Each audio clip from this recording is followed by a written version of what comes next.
bem-vindos! Hoje vamos conversar sobre avaliação educacional e o desafio das evidências. Sim, desafiador.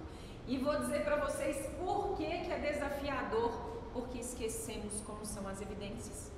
A gente não sabe mais ver e enxergar o que está por trás. Muitas vezes está ali claro, aquele aluno chorando, adoecido, que não consegue fazer uma prova, que não consegue dialogar, que não consegue socializar e ainda assim a gente insiste em não ver as evidências. Então, quando a gente pensa nessas evidências, por que avaliar assusta? Se eu falar com você que está aqui me assistindo, com você que está aqui presente, você gosta de ser avaliado? E por que a maioria responde que não? Porque não sabemos avaliar corretamente. A gente não entende que a avaliação, ela precisa vir do positivo para o negativo, do construtivo, talvez ali para o destrutivo, mas eu preciso construir. Eu preciso construir a percepção do que é ideal para cada público. O público de uma escola privada, o público de uma escola de periferia, o público de uma escola particular de periferia, cada um dos públicos são diferentes. E quando eu penso no processo de avaliação, eu preciso ter clareza que eu vou avaliar pessoas diferentes o tempo todo. Quando a gente vai fazer, na gestão principalmente, quando a gente vai fazer ali um feedback para um professor, eu vou dar o mesmo feedback para todos os professores? Eu vou falar para todos eles a mesma frase? Não.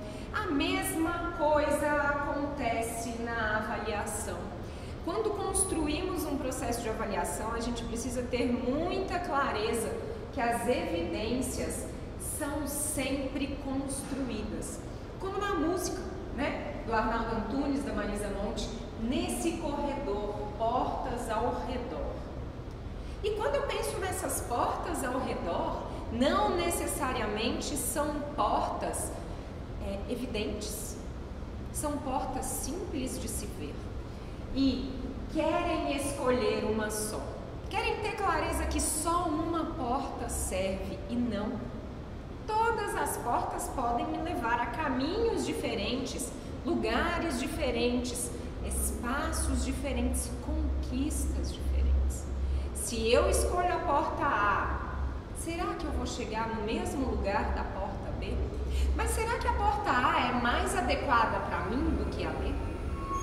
Quando a gente passa a entender que cada uma dessas portas pode ter, de certa forma, o melhor caminho para cada um, a gente passa a entender que as evidências não são únicas, elas são macros. E aí a gente vai construir a percepção de como avaliar e de como ter clareza dessas evidências. E aí, o que é avaliar?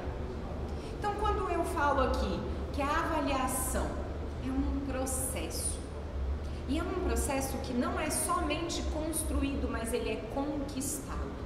Vamos pensar lá na educação infantil, Uma criança de 3, 4 anos, ela está aprendendo o que é avaliação.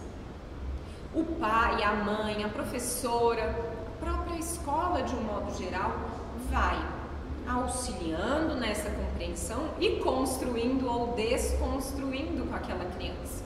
Aquele pai que chega, menino, você não pode fazer isso, você não pode fazer aquilo, e vai só na base do não, ele está desconstruindo o processo da avaliação.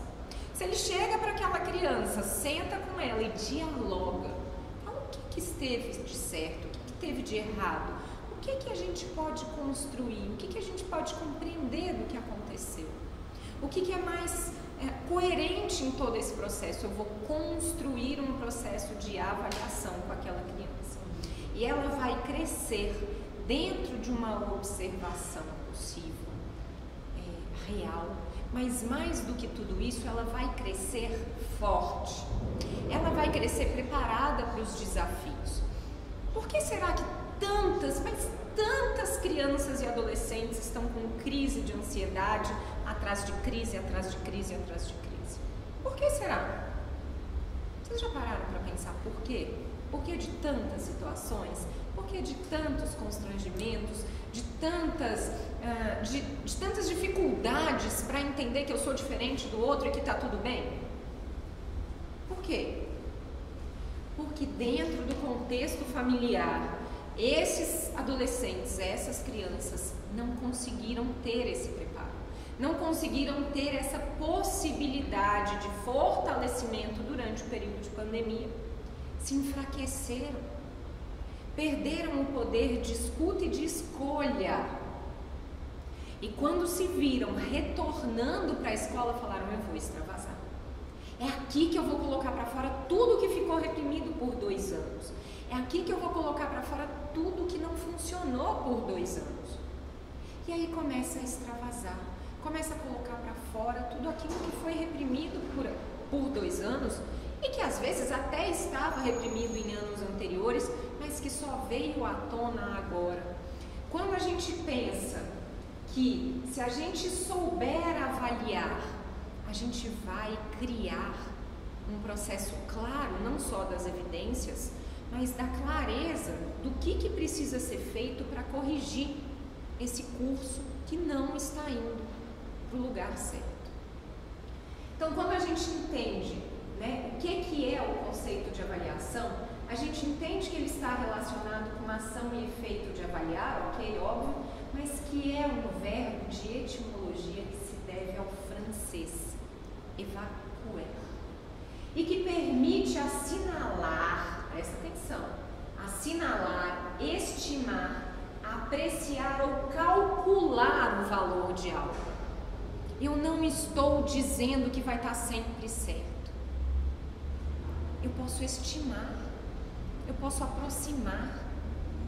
Só que para isso eu preciso ter clareza do meu público, e um público que é heterogêneo, né? É como falamos aqui na história. Eu tenho alunos de inclusão, eu tenho alunos ansiosos, eu tenho alunos adoecidos, eu tenho alunos que não se prepararam na pandemia como nós, professores, esperávamos. A gente vai ter de tudo. Eu tenho alunos na rede pública que chegam no 6º ano depois de 2 anos de pandemia sem saber escrever o nome. Eu tenho alunos que chegam sem saber as letras do alfabeto no 6º ano. Porque já vinham de situações desafiadoras ali atrás. Houve um período pandêmico em que possivelmente não tiveram uma família que pudesse contribuir no processo. E foi enfraquecendo tudo isso. E aí você pega 2, 3 anos depois, esse aluno não vai estar preparado para o 6º ano. E aí?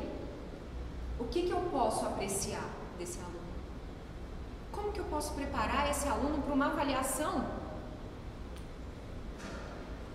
E que avaliação vai ser essa? Como que essa avaliação vai ser? Então, nessas evidências, eu preciso ter clareza de quem são essas pessoas inseridas naquela sala. Mas eu tenho 20 salas, Raquel. Eu vou ter que cuidar de 20 situações diferentes? Vai sim. Hoje, se não pararmos e reconstruirmos o processo de ensino-aprendizagem, não vai adiantar. Você vai fazer 1 milhão de provas diferentes e não vai dar certo, porque eles não sabem ser avaliados e ninguém está ensinando. E as evidências estão aí claras. Fala, vai ter semana de prova, fica todo mundo ansioso, fica todo mundo adoecido, fica todo mundo batendo cabeça na parede, fica todo mundo chorando, metade da sala falta, e assim vai. Uma desestabilização emocional que precisa ser pensada com essas evidências. Então, quais são esses instrumentos de evidências hoje que possibilitam uma reflexão, talvez não tão formal quanto provas, mas que nos levam a uma reflexão importante? Entrevistas, documentários, experimentos, portfólios. Olha o tanto de possibilidades que eu posso construir com o meu aluno, tirando ele de um ambiente adoecido das avaliações, em que eles não estão preparados. Os próprios jogos, os próprios experimentos dentro de seminários, o mapa conceitual, as pesquisas de campo, colocarem para eles conseguirem sentir a energia do externo. Ensino médio, esses alunos estão entrando no mercado de trabalho sem saber se comunicar. E o projeto de vida? Oi? Oi, qual? Qual mesmo? Né? E a gente vai criando indagações para respostas que hoje não existem. As próprias observações, maquetes. Gente, me lembro na minha época de escola, era uma maquete por semana praticamente. Tudo bem, estudava numa escola construtivista, numa escola que, né, assim, visualizava o mundo de uma maneira completamente diferente há 25 anos atrás. Que hoje talvez é visto como algo normal, mas será que é tão normal assim? Né? Então, quando a gente pega aqui as maquetes, as produções textuais, as provas, e as provas precisam ter um formato de prova mesmo? Será que eu preciso avaliar de uma maneira tão formal como era em 1800 e bolinha? Né? Em que não dava certo, tinha palmatória, tinha o milho ali no cantinho da sala e o menino tinha que ficar ali ajoelhado naquele milho porque ele era considerado um burro, e aí ia se taxando. Será que é isso a educação? A educação tradicional, será que é ela que vai vir para somar no processo de evidências? Então, o que eu sei? Se a gente for parar hoje para falar o que eu sei do processo de avaliação, o que eu sei do processo de ensino-aprendizagem, o que eu sei sobre escolas, a resposta vai ser retrógrada. A resposta vai ser uma resposta tradicional, uma resposta baseada nos achismos de 50 anos atrás. Então, se eu paro para pensar aqui o que eu sei sobre o processo de educação, de escolas, de ensino-aprendizagem, a resposta vai ser não sei. Eu não sei nada. Eu preciso parar com a minha equipe e esquecer, como Paulo tanto fala, não sou eu equipe.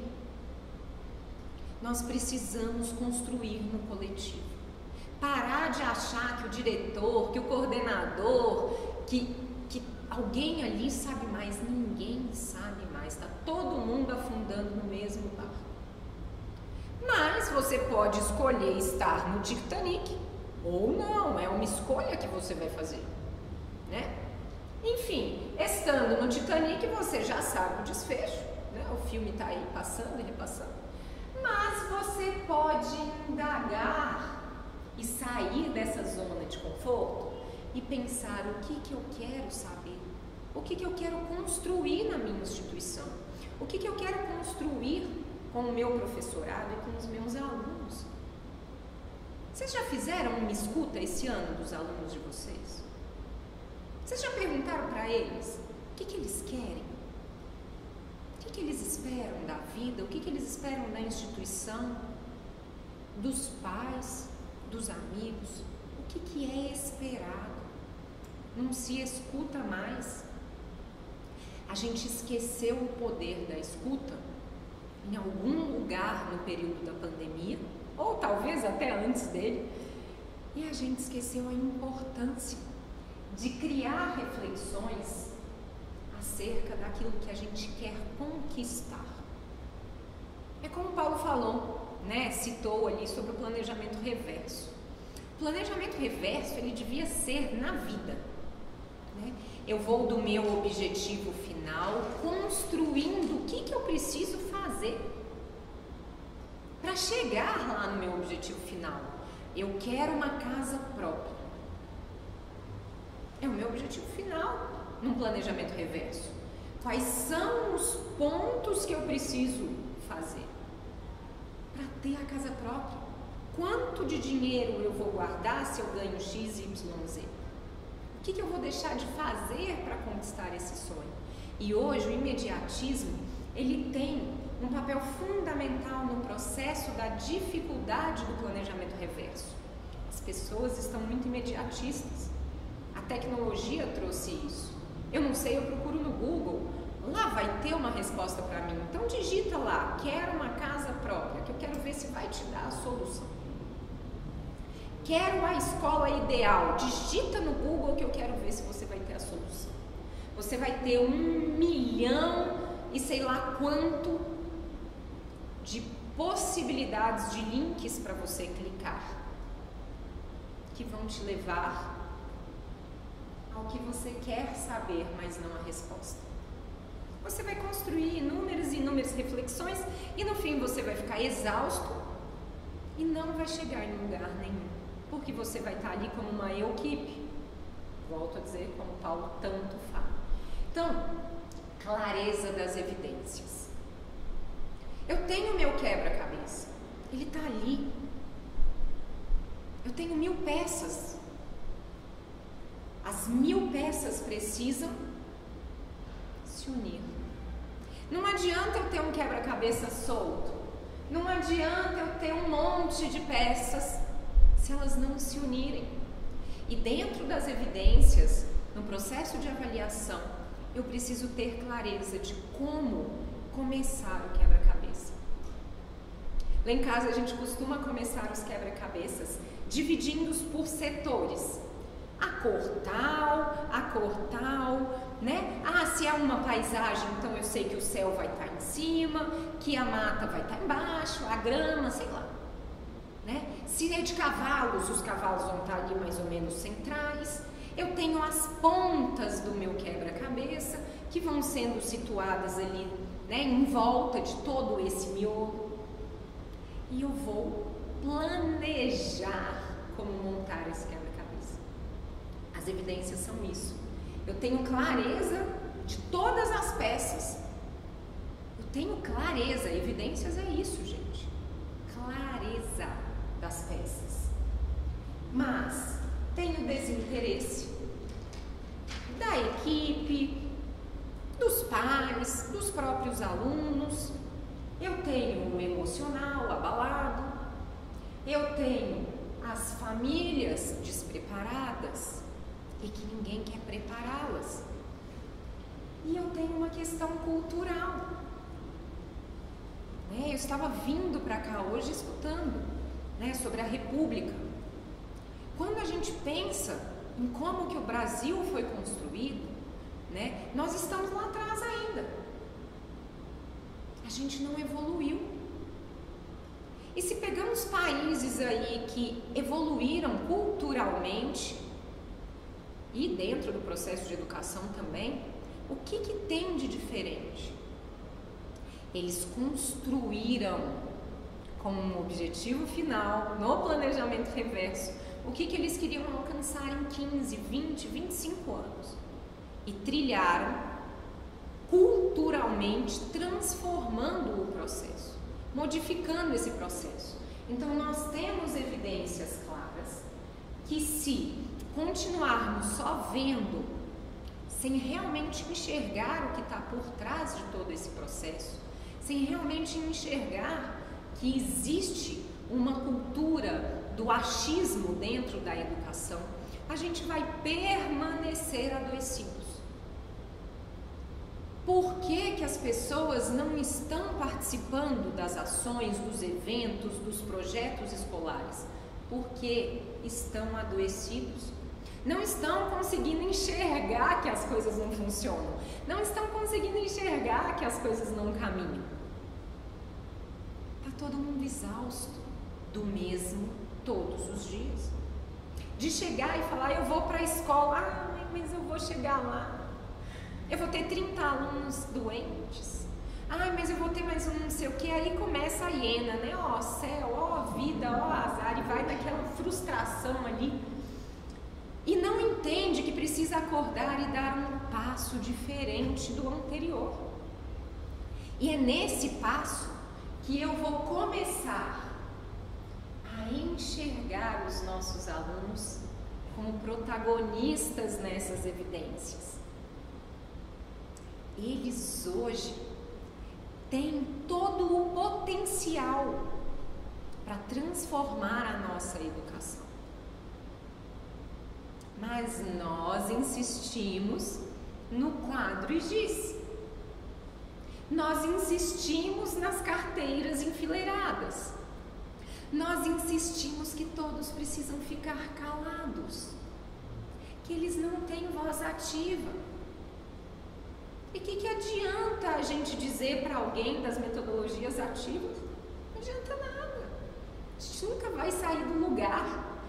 Que metodologias ativas são essas se os meus alunos estão enfileiradinhos, calados, sem poder refletir sobre as ações?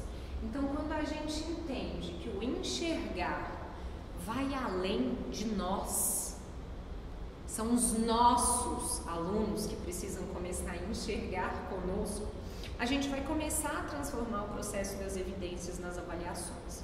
E aí eu quero entrar num ponto muito importante, que é como que eu vou registrar que essas evidências precisam ser mudadas.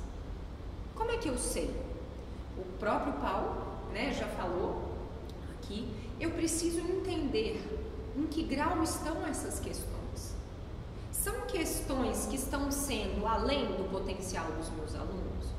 São questões, mas eu vou fazer uma prova fácil? Então tá bom, ó, coordenadora, eu vou ali, eu vou fazer uma prova só fácil pro meu... Não é isso. Como que eu vou refletir com o meu aluno sobre essa avaliação? Como que eu preparo o meu aluno para essa avaliação?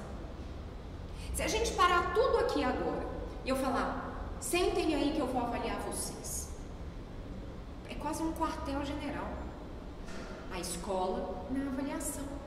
E aí o professor fala assim, eu vou dar uma pegadinha pro meu aluno na prova. Questão 10, ele não vai dar conta.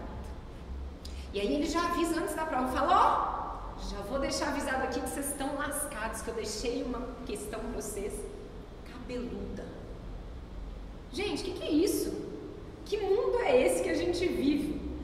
Que eu preciso alfinetar, machucar, destruir o outro. E é esse tipo de avaliação que a gente quer conquistar? Não. Ao mesmo tempo, eu preciso que o meu aluno aprenda a refletir. Eu preciso que ele aprenda a pensar. Ele está esquecendo o que é pensar. Porque o pai Google te dá tudo mastigado. Eu não sei, eu vou lá... Aqui, ó, professor. É isso aqui. Mas não refletiu, não pensou, não analisou. Então, mais do que avaliações formais, é nós ensinarmos os nossos alunos como pensar. O que pensar? Para que pensar? Os benefícios de se questionar de maneira correta. Isso eu vou estar ensinando o meu aluno a ser avaliado de uma maneira mais firme, mais confiante. E dessa maneira, eu passo a enxergar o meu aluno com outros olhos. Eu passo a enxergar o meu aluno de outra forma, como um ser pensante que precisa aprender a pensar. Ou nascemos prontos? Ninguém nasce pronto. Eu não saí da barriga da minha mãe andando e falando. É uma construção neurológica. E essa construção neurológica, para alguns é de uma forma, para outros de outra. Por quê? Porque nós temos um contexto familiar, um contexto social. Então, quando a gente pensa nas evidências, é parar com a nossa escola e pensar quais são as evidências da nossa instituição e que me leva à necessidade de pensar diferente para os meus alunos. Eu vou construir uma percepção de avaliação igual para um sexto, para um sétimo, para um oitavo, para um nono do fundamental, para um terceiro do ensino médio que está entrando para o mercado de trabalho aí cru de tudo, que não sabe digitar um e-mail. Gente, eu recebi um e-mail um dia desses de uma assistente social que eu fiquei chocada. Eu precisei ligar para falar, não, eu preciso saber pelo menos a idade, mais ou menos, dessa pessoa pela voz. Não é possível. A pessoa me pediu um relatório, descreveu qual era o tipo de relatório que eu precisava, não agradeceu, não pediu um por favor, Nada. Não me deu prazo. Jogou ali. Preciso de um relatório do aluno fulano de tal, família tal, tal. Atenciosamente fulano de tal. Não é possível, isso ele acabou de formar. E formou comprado o diploma, não tem condição. Ninguém ensinou para ela o básico. E não se ensina. Não se ensina. E aí, chocadamente, descobri que não era uma pessoa tão nova assim, que tinha muitos anos já lá. Enfim, não se ensina. Se eu não ensino, como que o outro aprende? Se eu não ensinar os meus alunos a enxergar o entorno, eu jamais vou criar evidências positivas para uma transformação. E aí, eu penso, se essa avaliação por evidências tiver questões que façam sentido para aquela equipe de alunos, eu vou construir algo que faça sentido. Se eu pesquisar para encontrar essas evidências, se eu tiver clareza de quem são eles, qual é o contexto social? Está inserido numa comunidade? É uma comunidade carente? É uma comunidade delicada? São pais que têm um status, que têm que tipo de profissão? Eu vou construindo as evidências para saber que tipo de avaliação que eu preciso fazer e o que eu vou esperar dessas avaliações. E aí eu vou saber avaliar essas evidências depois. A prova está lá, física, na minha mão, de todos os alunos. Eu vou entender por que aquela questão não deu certo, por que foi um fiasco. Eles não entenderam a questão? Eles não compreenderam o que era pedido? Será que na aula que eu dei aquele conteúdo eu fui clara? Isso é um ponto fundamental. Porque muitas vezes nós, quando estamos, vou pôr entre aspas, no palco, né? Porque os professores se sentem ali um pouco que, né, atores, quando eles estão ali no palco, sabe que eles têm clareza da compreensão? Então essa é uma pergunta que é muito importante que os professores façam para os alunos. O que você entendeu? Em que aspectos eu fui clara na minha fala? Em que você pode aplicar isso para a sua vida e como?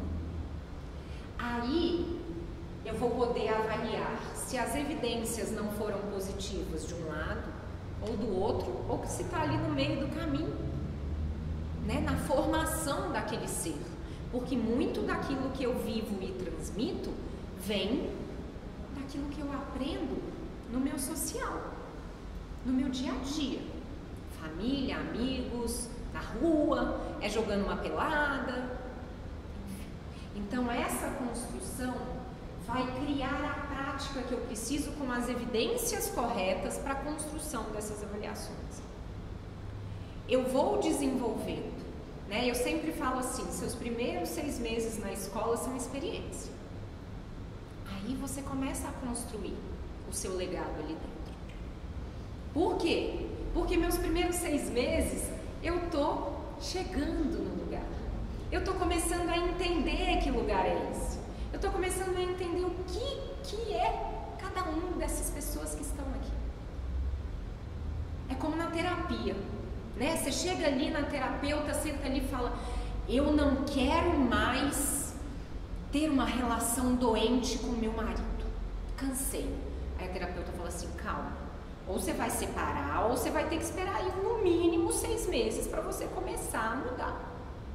E a mudança é isso. Qualquer mudança, anotem isso, demora no mínimo 4 meses para assentar. Seja de casa, seja de trabalho, seja de qualquer coisa.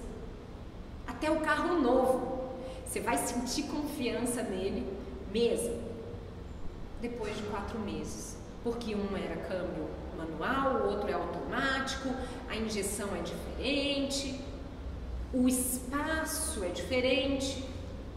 Então, para tudo eu demoro no mínimo 4 meses para começar a acostumar. Aí algumas pessoas me perguntam, então por que os meus alunos não voltaram ao normal? Já se passaram 4 meses. Porque você não está avaliando as evidências, meu filho. Você não está permitindo que eles se transformem, você não está escutando os seus alunos. Eu tenho uma aluna que ela chegou no início do ano muito adoecida, a ponto de se debater no chão. Chegamos a acreditar que ela estava entrando em crise epilética. Chamamos SAMU, chamamos família e não foi uma crise, foram inúmeras. Até que a gente descobriu que ela precisava ser escutada. E começamos a escutá-la, começamos a trabalhar o emocional dela, começamos a entender que existiam outras situações ali mais e mais delicadas por trás. E dessas evidências, a gente construiu uma prática com ela, que hoje ela chega calma e vai embora calma. Nós estamos, gravando hoje aqui com o grupo em agosto de 2022, isso começou em fevereiro de 2022. Quanto tempo? 6 meses. Construímos em 6 meses a calmaria que ela precisava. Então é disso que eu estou falando. As evidências precisam ter também um prazo para transformação. E aí sim, você vai poder avaliar os seus resultados. Você jamais vai poder dizer que todas as evidências que você está construindo hoje serão colhidas amanhã. Elas serão colhidas muito provavelmente com um prazo aí de aproximadamente 6 meses. Não se esqueçam disso. E time to think. A gente precisa fazer, pessoal. A gente precisa pensar o que fazer. Eu não vou conseguir fazer sem pensar, eu não vou conseguir fazer sem refletir. Se eu não penso, eu não saio do lugar. Nós somos seres pensantes. E por que paramos de pensar? Por que paramos de refletir e vivemos aí nesse piloto automático diariamente? É mais fácil, será? Eu não acho. Pelo contrário, eu acho que o piloto automático me deixa ansiosa, angustiada, deprimida, mal-humorada, irritada. Eu odeio. Eu gosto de planejamento. Eu planejo todos os meus dias. E é ruim para mim quando foge do meu planejamento. Mas eu estou aprendendo aí a rever algumas questões emocionais para dar conta quando foge do planejamento. Porque tem fugido muito mais do que antigamente. Porque estamos num processo de mudança, estamos num processo de transformação e é por isso que a gente precisa pensar. E o tempo de pensar é agora, o tempo de transformar é agora, o tempo de encontrar esse processo todo de transformação e de mudança é agora. Porque se a gente esperar mais, o adoecimento vai cair num grau que não teremos nem professores na escola mais para dar conta do recado. Eu brinco que tem dias na escola que é só coordenação. Porque cadê os professores? Estão todos adoecidos. Então, se a gente não cuidar de pensar o que fazer nesse processo de transformação, a gente não vai conseguir aprender a manter essa avaliação. E os sentimentos são fundamentais. Trabalhar os sentimentos são fundamentais. BNCC, o socioemocional, em teoria tá maravilhoso, sim. Tenho amado a teoria. Mas e na prática? Em que momento você para e escuta seu professor? Em que momento você para e escuta a sua turma, Você que é professor. Em qual momento você faz isso? Em qual espaço? Não dá tempo, eu chego correndo, eu vou embora correndo, eu vou. Então, filho, que os seus sentimentos vão construir esse tipo de avaliação aqui, uma avaliação de fracassos, uma avaliação de angústias.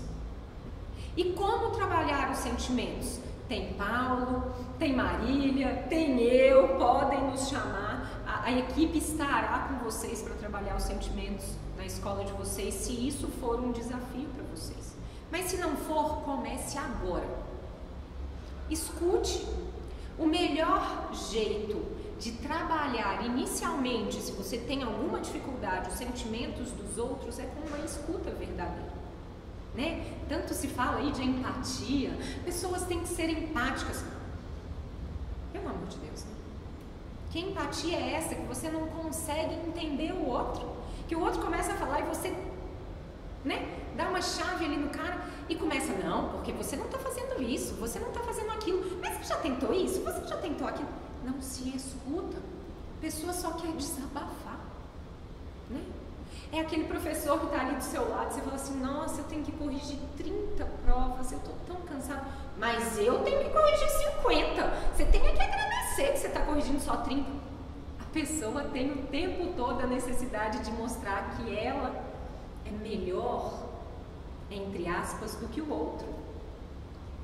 Então, se eu começar a escutar os sentimentos de quem está em volta de mim adoecido, eu vou começar a construir uma avaliação que seja verdadeira. E que não seja uma avaliação da década de 30. É uma avaliação atual. É uma avaliação construída por evidências e construída pela escuta. Um dia desses, uma professora de língua portuguesa que eu admiro muito lá da escola chegou para mim e falou assim, o fulano sabe ler. Eu falei, não acredito.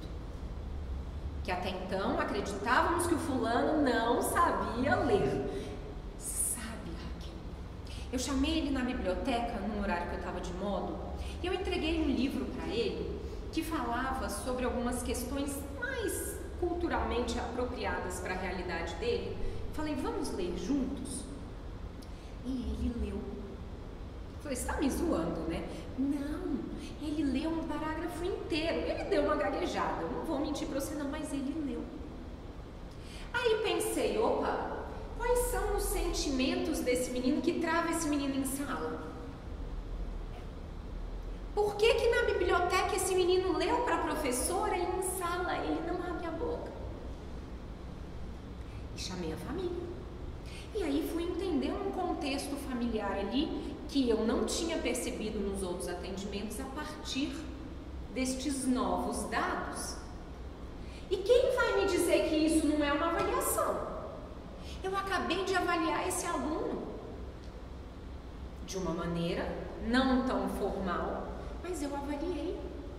Eu sei que ele é capaz, eu sei que eu posso ir além com ele. Talvez não de uma maneira tradicional, como a gente gostaria, como a gente está acostumado, mas eu posso.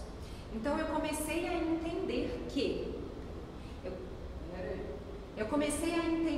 que os sentimentos têm um papel fundamental no processo de avaliação e de aprendizagem.